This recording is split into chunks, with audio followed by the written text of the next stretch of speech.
Bismillahirrahmanirrahim. Assalamualaikum warahmatullahi wabarakatuh. Saya Benny Fadila.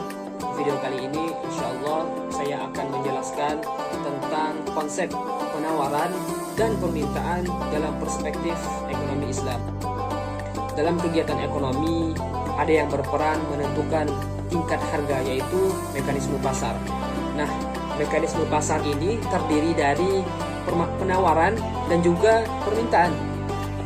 Maka perilaku penawaran dan permintaan ini merupakan konsep dasar dalam ekonomi yang sangat luas. Pengertian permintaan secara umum adalah sebagai suatu proses meminta barang dalam jumlah tertentu yang akan dibeli ataupun diminta dengan suatu harga dan waktu tertentu.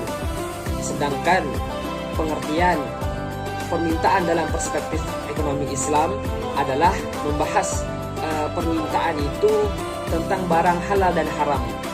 Bagaimana orang-orang itu mengkonsumsi barang yang thayyib, dan aturan Islam melarang barang yang haram kecuali dalam keadaan darurat. Agama Islam tidak menganjurkan permintaan terhadap suatu barang dengan tujuan kemegahan ataupun kemewahan dan kezaliman.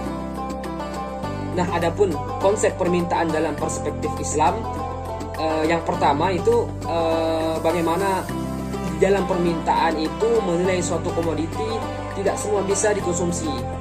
Kita bisa membedakan mana yang halal dan mana yang halal. Kemudian Islam adanya batasan-batasan syariah yang langsung dibimbing oleh Allah Subhanahu wa taala.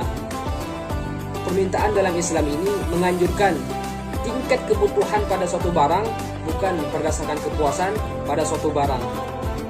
Adapun pengertian penawaran secara umum adalah banyaknya jumlah barang atau jasa yang tersedia dan dapat ditawarkan oleh produsen kepada konsumen pada setiap tingkat harga selama periode tertentu.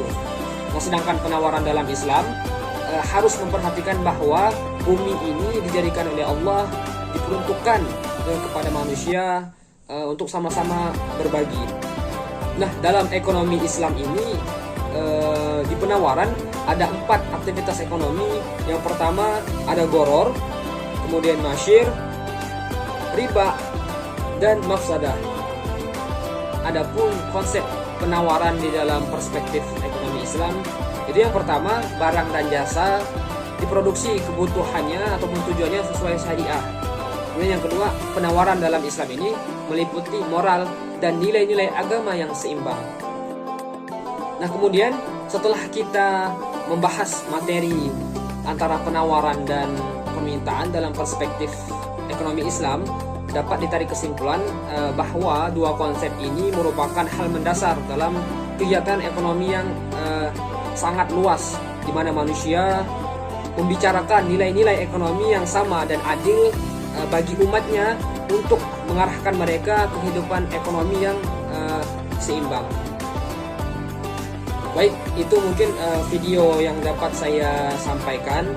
Mungkin bisa bermanfaat bagi teman-teman semua, dan teman-teman semua bisa mengaplikasikan apa yang saya sampaikan, dan juga teman-teman bisa bantu share dan sebarkan untuk sama-sama kita menyebarkan kebaikan. Fastabiqul khairat, berlomba-lombalah dalam kebaikan. Mungkin itu saja bisa saya sampaikan. Assalamualaikum warahmatullahi wabarakatuh.